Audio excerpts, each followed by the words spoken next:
ukážu takovou tour touto trasou. Takže pokud bychom to vzali pěším systémem, tak by to vypadalo asi nějak takto.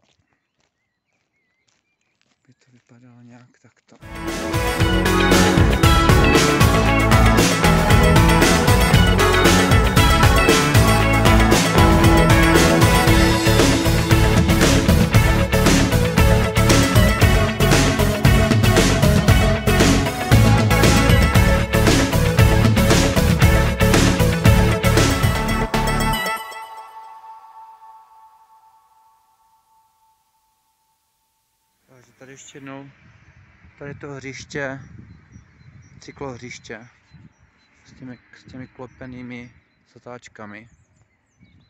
Teď vám to ukážu ještě zblízka. A ono už je to trochu zarostlý zelení.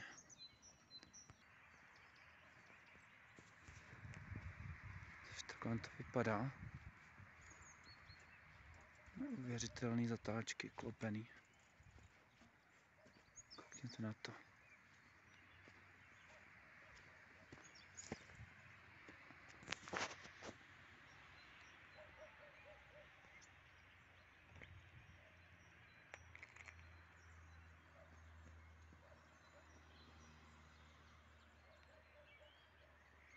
Nějak takto. Na kole. Bohužel vám to neukážu. Teď byl nějaký cyklista mladý, ale ten už teda asi už má cvičení za sebou. Tak to nasvítí slunce mě do očí.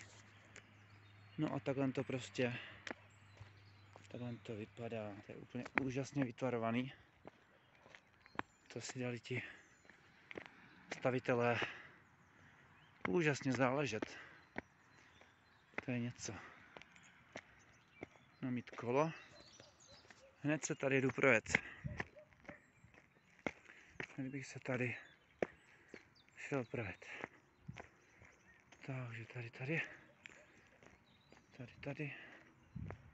A máme to hotové. Hotovo. Tak bylo to docela náročné, dlouhé.